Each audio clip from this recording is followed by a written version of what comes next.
이사야서 61장 4절에서 7절까지 말씀입니다. 오늘 구약성경으로 보실 분들은 1042쪽 1042 이사야서 61장 4절에서 7절까지의 말씀입니다. 제가 이 시간 4절에서 7절까지 제가 봉독해 올립니다. 그들은 오래 황폐하였던 곳을 다시 쌓을 것이며 옛부터 무너진 곳을 다시 일으킬 것이며 황폐한 성읍 곧 대대로 무너져 있던 것들을 중수할 것이며 외인은 서서 너희 양떼를 칠 것이요 이방 사람은 너희 농부와 포도원 지기가 될 것이라. 오직 너희는 여호와의 제사장이라. 일컬음을 받을 것이라. 사람들이 너희를 우리 하나님의 봉사자라 할 것이며 너희가 이방 나라들의 재물을 먹으며 그들의 영광을 얻어 자랑할 것이니라. 너희가 수치 대신에 보상을 배나 얻으며 능욕 대신에 몫으로 말미암아 즐거워할 것이라. 그리하여 그들의 땅에서 갑절이나 얻고 영원한 기쁨이 있으리라. 아멘. 오늘 이 말씀 가지고 대신할 수 없는 역할 이라는 제목으로 함께 말씀을 나누기를 원합니다. 언제나 하나님께서 우리 가운데 우리를 부르셨을 때 하나님께서 그 부르심 속에서는 대신할 수 없는 그런 역할 또 자리를 하나님께서 두셨어요. 예수님의 이 자리, 우리가 독생자라고 하는 이 말의 신학적인 의미는 우리가 예수님의 자리, 그러니까 제2의 하나님의 자리에 설 자가 아무도 없는 유일하신 그분, 우리가 예수 그리스도, 이것이 이제 독생자의 의미죠. 독생자라고 하는 것은 누구도 대신할 수 없다라는 의미를 그 안에 담고 있어요. 오직 독생자 예수 그리스도, 다시 말하면 독생자 자리에 앉으실 그 어떻게 보면 제2의 하나님의 자리에 유일하게 계실 수 있는 분은 예수 그리스도 외에는 없다. 이것을 우리가 독생자 예수라고 이야기하는 거죠. 우리가 독생자를 잘못 이해하면 우리가 외아들, 아들이 딱 하나밖에 없는, 하나님 앞에 있어서 아들이 하나밖에 없는 외아들이라는 개념으로 혹시 오해하는 경우가 있습니다. 여기서 독생자라고 하는 것은 외아들이라는 의미가 전혀 없어요. 이 독생자라고 하는 것은 예수 그리스도의 그 자리는 오직 그분만이 앉을 수 있는 바로 그 자리다. 독생자, 누구도 대신할 수 없는 그런 분이다 라고 하는 의미 속에서 독생자예요. 그러니까 우리가 예수 외에는 그 누구도 우리가 그리스도의 자리를 대신할 수 있는 자리가, 대신할 수 있는 자가 아무도 없다. 이것을 성경에서는 독생자 예수라고 말씀하고 있는 거예요. 우리는 이야기할 때 예수께서 유일한 그리스도가 되신 것처럼 그리스도를 통해서 부름받은 우리도 각각의 자리 속에서 대신할 수 없는 그런 자리들을 주님께서 예비하셨고 우리는 그 자리에 있는 것이에요. 모세의 자리, 아브라함의 자리, 우리가 아브라함의 자리라고 하는 것이 나중에 모세를 통해서 하나님께서 정말 진노 중에 그들이 황금 송아지를 만들고 하나님이 너무나 막 경노하셔가지고 그들을 다 쓸어버리고 모세를 통해서 다시 이스라엘 민족을, 새로운 민족을 세우시려고 하는 그런 하나님의 제안이 있었죠. 모세가 이것에 대해서 하나님의 마음을 너무나 잘 알았기 때문에 이것에 대해서 노했어요. 모세가 하나님 앞에서 노했던 것은 이게 유일하죠. 하나님 앞에서 그럴 수 없습니다 라고 그가 이야기합니다. 이 배경 속에서는 아브라함은 아브라함의 자리가 있고 모세는 모세의 자리가 있어요. 우리가 모세는 사실 가나안 땅에 들어가지 못하지요. 그것은 우리가 여호수아의 자리는 여호수아만이 행할 수 있는 그 자리가 있다라고 하는 것을 우리는 또한 성경 속에서 생각해 볼 수 있는 부분이에요. 그런 의미에서 우리는 우리의 자리, 우리의 신앙의 자리, 기도의 자리, 예배의 자리라고 하는 것은 누구도 대신할 수 없는 그런 역할, 그런 자리다라고 하는 것을 우리가 좀 더 기억할 필요가 있습니다. 그런 의미에서 저희가 좀 더 말씀을 생각해 보려고 하는데요. 여러분, 오늘 우리가 신앙 안에서 우리의 자리는 나만 앉을 수 있는 유일한 자리다라고 하는 것. 우리가 기도의 자리도 그렇고요. 우리가 어쩌면 이 시간에 우리가 기도의 자리로 이렇게 모여 있는데 내가 없어도 뭐 다른 사람이 기도하니까 이렇게 생각할 수 있지만 나의 기도의 자리, 성령의 역사 속에서 우리가 함께 기도하지만 그러나 각각의 그 마음을 가지고 각각의 목소리로 우리가 기도하잖아요. 그러니까 나의 기도의 자리는 누군가가 대신해 줄 수 없는 거예요. 뭐 그런 의미에서 내가 안 해도 뭐 누군가가 기도하겠지.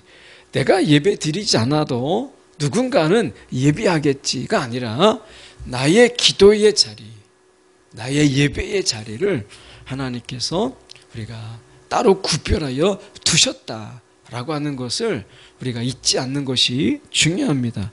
4절의 말씀을 통해서 저희가 본문을 좀 조금씩 보려고 하는데요. 그들은 오래 황폐했던 곳을 다시 쌓을 것이며 옛부터 무너진 곳을 다시 일으킬 것이며 황폐한 성읍 곧 대대로 무너져 있던 것들을 중수할 것이며 라고 되어 있습니다. 이것은 우리가 궁극적으로 나중에 우리가 이제 말세에 새 예루살렘, 이 새 예루살렘, 우리가 사람이 짓지 아니하는 하나님이 직접 지으신 이 땅의 성전은 우리가 사람이 지었죠. 솔로몬의 성전도 그렇고 수르바벨의 성전도 그렇고 우리가 예수님 당시에 헤롯 대왕의 성전도 우리가 다 사람의 손으로 지은 것이에요. 그런데 하나님이 직접 하나님의 손으로 지으신 그 새 예루살렘은 사람의 손이 미치지 않는 하나님께서 직접 지으신 것이죠. 이 4절의 궁극적인 부분은 우리가 새 예루살렘 성전을 이야기하지만 그러나 1차적으로 우리가 볼 때는 이사야에서 이야기하는 1차적인 것은 포로 이후에 이제 포로 이후에 우리가 성전을 지을 우리가 수르바벨의 성전을 우리가 이야기하고 있는 것이죠. 그래서 우리가 오래 황폐했던 곳을 다시 쌓을 것이며 옛부터 무너진 곳을 다시 일으킬 것이라 라고 이야기합니다. 그러니까 성전이 있어야 될 것을 다른 어떤 것으로 대신하는 것을 하나님께서 허락지 아니하시고 그 속에 하나님의 성전을 다시 세우는 것을 보게 되죠. 결국 우리가 포로 전에 이제 철저하게 무너졌던 그런 성전, 이것이 이제 우리가 포로 이후에 그 포로 1차, 2차, 3차의 그런 귀환들을 통해서 그들이 다시 하나님의 성전을 다시 지어요. 하나님의 성전이 있던 자리에 다시 어떤 것, 다른 어떤 것으로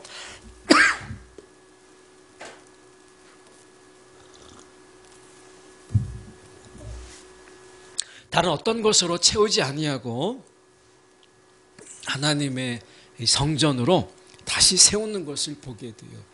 그 자리에 다른 건물, 아마 더 큰 건물, 더 좋은 건물이 있을 수도 있죠. 근데 하나님께서 성전의 자리를 양보하지 아니하고 성전을 다시 세우는 것을 보게 되죠. 이처럼 우리가 하나님의 성전, 성령이 거하시는 하나님의 성전된 우리에게 이 성전의 자리에 우리가 탐욕을 세우고 이 땅의 성공을 세우고 어떻게 보면 이 땅에서 우리가 부귀영화를 그 어떤 이 세상의 관점에서 본다면 그 어떤 좋아 보이는 어떻게 보면 이 세상에서 너무나 좋아 보이는 것으로 하나님이 우리 안에 두신 이 성전을 대신하려고 할 때 하나님께서는 그것을 절대 원치 않으신다는 거예요. 오늘 하나님이 우리 가운데 두신 하나님의 성전을 우리가 하나님의 성전을 대신해서 우리가 세상에서 보기 좋아 보이는 정말 화려한 성공, 엄청난 부, 명예 이런 것을 하나님의 성전 대신에 우리의 마음에 둔다면 하나님이 정말 기뻐하실까요? 아닙니다. 기뻐하지 않으세요. 오늘 그 4절의 말씀이 그걸 보여주고 있는 거예요. 무너진 하나님의 성전의 자리에 하나님이 다시 그들이 포로 이후에 돌아와서 하나님의 성전을 다시 세우게 하시는 그 하나님의 뜻을 우리가 보세요. 오늘 우리는 하나님의 성전이에요. 이 성전에 세상에서 이 성전을 대신할 수 있는 어떤 귀한 게 어디에 있겠어요? 성공 가운데 하나님이 임하시지 않습니다.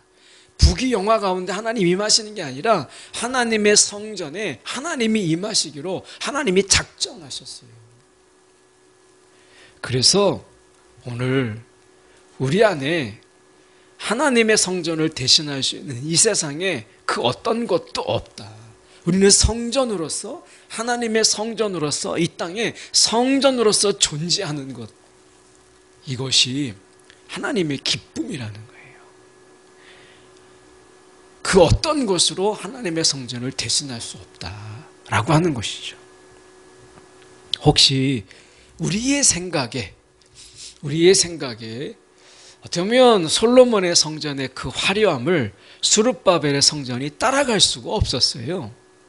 그 솔로몬의 성전을 어떻게 따라갈 수 있겠어요? 그 다윗이 정말 은혜와 믿음으로 그 성전을 지을 것을 그렇게 많이 준비했는데 스룹바벨이 성전을 지을 때 하나님의 간섭 속에서 하나님의 도우심 속에서 지었다 한들 솔로몬의 성전의 영광을 그리고 솔로몬의 성전의 그 의리의리함을 따라갈 수가 없죠.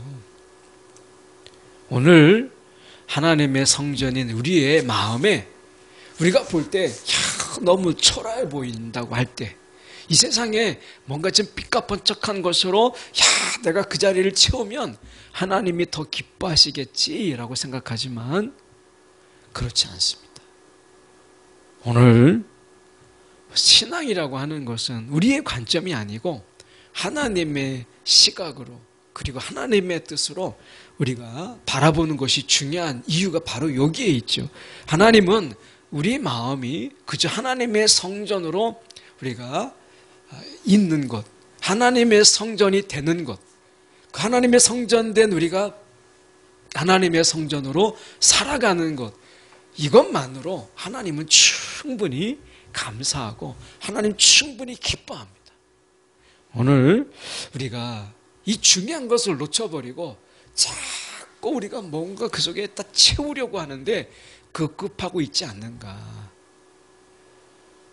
헤롯 대왕의 성전은 금으로 치장을 했습니다. 46년 걸렸어요.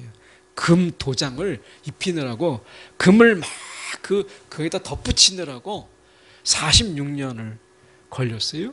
근데 예수님이 오셔서 그거 금방 헐어버린다. AD 69년에 이 성전이 헐어질 것이다 라고 말씀하셨어요. 하나님은 그거 기뻐하지 않으신다는 거예요. 오늘 우리 마음의 성전에 세상의 금물, 세상의 금딱지를 자꾸 덧입히면서 화려하게 꾸미고 있지 않는가. 하나님은 그걸 원하시는 게 아니다라고 하는 것을 말씀하는데요. 5절에 보시면 이렇게 말씀합니다. 하나님이 원하시는 것이 무엇인가를 5절에서 이렇게 이야기해요. 외인은 서서 너희 양떼를 칠 것이요 이방 사람은 너희의 농부와 포도원지기가 될 것이나 이렇게 이야기해요. 이 말씀이 뭐예요? 하나님께서 분명히 말씀하십니다. 외인, 우리가 이 이방인들은 이제 서서 양떼를 칠 것이다. 양떼를 친다라고 하는 것은 그들에게 유목민의 삶 속에서 굉장히 중요한 일이잖아요. 그런데 이것이 그들이 외인이 와서 양떼를 치고 이방 사람들이 와서 농부가 되고 포도원 짓기가 될 것이다. 이렇게 이야기해요. 그래 이스라엘은 뭐 한다는 거예요? 하나님께서 지금 이스라엘의 먹고 사는 문제를 외인이나 이방 사람들이 해요. 그런 허들에 있는 일, 어떻게 보면 생계를 살아가는 일들에 우리가 급급해서 살아가는 모든 일들이 이방인들과 외인들이 다 합니다. 그러면 이스라엘 백성들은 뭐 하느냐? 하나님이 6절에 말씀하죠. 오직 너희는 여호와의 제사장이라 일컬음을 받을 것이라 사람들이 너희를 우리 하나님의 봉사자라 이렇게 이야기합니다. 그러니까 오늘 이 말씀을 우리가 좀 더 우리가 본다면 출애굽기 19장 6절에 보면 너희의 나라는 나를 섬기는 제사장 나라가 되고 너희는 제사장 나라가 되고 너희는 거룩한 민족이 될 것이다. 너는 제사장 나라가 되고 거룩한 민족이 될 것이다. 이렇게 얘기했어요. 이스라엘의 역할이 무엇이냐? 양을 치는 것과 우리가 포도원 지기가 되고 농부가 되는 것, 먹고 살기 위해서 막 생업에 매달리는 것이 아니라 그들의 정말 본업은 무엇이냐? 제사장이라는 거예요. 제사장. 거룩한 제사장이 되는 것, 이것이 그들의 본업이다 라고 하는 것을 말씀하고 있어요. 이방 사람들이 할 수 있는 것, 다른 나라의 백성들이 와서 할 수 있는 것에 목숨을 걸지 말고 너희는 그들이 하지 못하는 그 거룩한 제사장으로 너희의 일들을 감당하라 이렇게 말씀하고 있는 거예요. 베드로전서 2장 9절에 보면 이렇게 말씀하죠. 여러분은 택하신 족속이요 왕같은 제사장들이요 거룩한 나라요 그분의 소유된 백성이다. 베드로전서 2장 9절에 너무 유명한 말씀이죠. 우리가 왕같은 제사장이라는 거예요. 왕의 제사장이라고 번역할 수도 있는 말이 이 말이지만 그만큼 우리의 제사장적 일은 너무나 귀하다는 거예요. 누구도 대신할 수 없는 이 귀한 일, 이게 너희의 일이다. 누구도 대신할 수 없는 우리의 일이다 라고 하는 것을 말씀하고 있어요. 하나님의 성전된 우리가 제사장으로서 그 역할을 감당하는 거죠. 우리는 하나님의 이 성전이에요. 이 성전에서 일하는 자가 누구의 제사장이에요. 우리는 하나님의 성전이면서 동시에 제사장직을 감당하는 자들이에요. 그런데 하나님의 성전된 우리가 제사장적 역할을 감당하지 않고 우리가 양떼나 치고 그리고 농부나 되고 그리고 포도원 지기가 돼서 어떻게 살까 무엇을 먹고 살까 이것에 막 전전긍긍하면 누가 제사장을 하죠? 누가 오늘 이 제사장 역할을 감당하겠어요? 오늘 하나님께서 우리 가운데 말씀하시는 거예요. 하나님의 성전인 너희가 해야 될 모든 일들이 제사장적 역할이라는 거예요. 이것은 누구도 대신할 수 없는 일들이라는 것이죠. 오늘 우리가 6절에 우리가 이 5절에 머물고 있지 않는가라고 하는 거예요. 내 양떼를 치고 하나라도 더 양떼를 쳐서 내가 더 많은 양떼를 내가 숫자를 늘리리라. 그래서 양떼를 치고 그리고 더 많은 우리가 창고를 짓기 위해서 더 많은 알곡을 거두기 위해서 농부로서 막 열심히 살고 포도원 지기가 되고 그러면서 우리가 정작 해야 될 제사장 역할을 감당하고 있지 못한다면 이것은 마치 성전의 역할은 뒤로 하고 성전에다가 금을 붙였던 헤롯 대왕과 과연 무엇이 다른가라고 하는 것입니다. 하나님이 정말 우리에게 원하시는 것은 제사장의 역할이에요. 제사장. 그래서 우리가 제사장이라고 하는 것은 먼저 그분의 의의를 구하고 그분의 뜻을 우리가 행하는 것이죠. 그래서 이 일을 너희가 감당하는 자가 되라. 이런 허들의 일들, 무엇을 먹을까, 무엇을 마실까 하는 일들에 대해서는 외인에게 맡기고 이방 사람들에게 맡기고 너희가 해야 될 일들을 하라라고 말씀하신다. 오늘 하나님께서 이렇게 말씀하시는 이유 속에서 제가 7절을 보세요. 7절을 보면 너희가 수치 대신에 보상을 배나 얻으며 이렇게 함으로 인해서 너희가 수치 대신에 보상을 배나 얻으며 능력 대신에 몫으로 말미암아 즐거워할 것이라. 그리고 그리하여 그들의 땅에서 갑절이 나왔고 이 갑절은 장자의 특권을 이야기합니다. 당시 이스라엘의 장자들에게는 유산을 줄 때 갑절의 은혜를 주었어요. 2배를 주었죠. 차남이나 다른 아들들보다 장자는 우리가 2배를 주었어요. 그래서 갑절의 은혜는 장자의 은혜를 이야기하고 장자의 권리를 이야기해요. 하나님께서 우리 가운데 그 땅에서 장자의 권리를 얻고 영원한 기쁨이 있으리라 라고 하는 것을 말씀하고 있는 거예요. 영적인 리더십 또는 영적인 우리가 지도력 뿐만 아니라 영적인 그 기름 부음을 말씀하시는 거죠. 그래서 영원한 기쁨이 있으리라 라고 말씀하시는 거예요. 이사야서 25장 8절에 보면 하나님께서 영원히 죽음을 치워버릴 것이다. 주 여호와께서 모든 사람의 얼굴에서 눈물을 닦아주시고 자기 백성의 부끄러움을 온 땅 위에서 없애주실 것이다. 우리의 부끄러움, 우리의 수치를 주님께서 없어주신다는 거예요. 포로로 끌려갔던 그들의 수치, 어떻게 보면 이방신들을 섬기다가 하나님을 저버리고 이방신들을 만들고 섬겼던 그들의 부끄러움, 어쩌면 가나안 땅을 쫓겨나서 이스라엘 땅을 쫓겨나서 우리가 어쩌면 70년 동안 포로 생활을 했던 그들의 부끄러움과 수치, 이 모든 것을 주님께서 씻어주시고 그들에게 보상을 배나 얻으며 능력 대신에 기쁨을 주시겠다. 그들의 회복하는 유일한 방법, 이제 포로 이후에 돌아와서 이제 그들이 수치를 당하고 능력을 당했던 이 삶의 진정한 회복의 즐거움은 어디서 오느냐? 제사장적 역할을 감당하는 데 있다 라고 하는 거예요. 돌아와서 이제 포로에서 돌아와서 폐허가 된 예루살렘 속에서 무엇을 먹을까? 당장 급한 문제죠. 무엇을 먹을까? 도대체 무엇을 입을까? 어디서 잘까? 굉장히 의식주의 문제는 너무나 시급한 문제예요. 그들에게 있어서 폐허가 된 예루살렘 속에서 먹고 마시는 문제보다 더 귀한 문제는 없어 보여요. 이 세상의 삶도 그렇지 않아요? 우리가 먹고 나서 복음이 있는 거고 마시고 나서 복음이 있는 거지.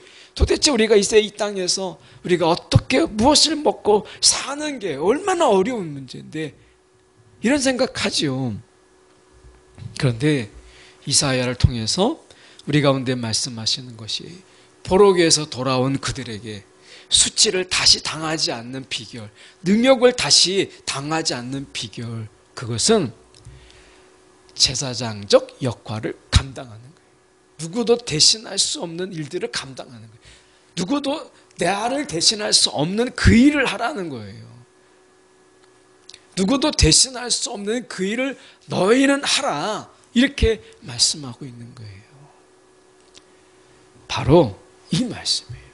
오늘 우리가 이 대신할 수 없는 역할에 우리가 게으르지 말라. 누군가 하겠지, 이런 막연한 생각을 갖지 말라는 거예요. 뭐 내가 기도하지 않아도 내가 기도의 자리에 없어도 누군가는 뭐 기도하겠지, 뭐 내가 없으면 어때, 이런 생각이 여러분 우리의 생각 속에서 너무나 치명적으로 우리의 생각 속에서 약함을 가져온다라고 하는 거예요. 하나님은 우리가 분명히 말씀하십니다. 너희를 이렇게 너라고 하지 않고 너희라고 하잖아요. 너희 각각의 사람들은 하나님의 봉사자예요. 너희 각각은 하나님의 제사장이라, 이렇게 말씀해요. 뭐 내가 없어도 뭐 누군가가 뭐 나 하나쯤, 이게 아니라 너희 각각의 사람들이 제사장이 되고 너희 각각의 사람들이 하나님의 봉사자가 될 때, 이런 뜻이잖아요. 오늘 우리가 내가 기도의 자리를 지킨다는 것, 내가 예배의 자리를 지킨다라고 하는 것, 이것은 하나님께서 누구도 대신할 수 없는, 그리고 그 속에서 그 각각의 사람들에게 하나님이 말씀하십니다. 갑절의 은혜를 주시고 영원한 기쁨을 하나님께서 주신다. 놀라운 것은 땅에서 갑절이나 없고, 이렇게 말씀하죠. 외인들이 지금 양떼를 치고 이방인들이 농부가 그리고 포도원 지기가 되는데 내가 하지 않는데 하나님은 이 땅에서 갑절이나 얻는다라고 이야기하세요. 여러분, 내가 하지 않으면 막 불안하고 내가 뭔가 수고하지 않으면 우리가 좀 불안하고 이런 마음을 갖잖아요. 오늘 하나님께서 우리 가운데 말씀하세요. 대신할 수 없는 그 일을 해라.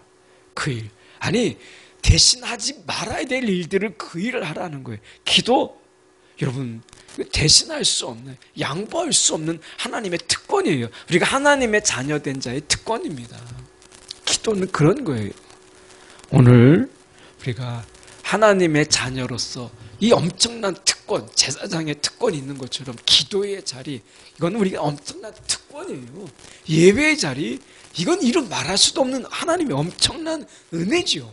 자녀이기 때문에 예배할 수 있다고 본다면 우리가 이것은 우리의 누림이 되고 이 특권 속에서 양보함이 없는 이런 마음들이 필요한 거예요. 오늘 하나님의 성전된 우리에게 제사장적 역할을 말씀하세요. 오늘 저와 여러분이 대신할 수 없는 이 역할 속에서 기쁨으로 감당하는 저와 여러분이 되기를 간절히 소망합니다. 기도하겠습니다.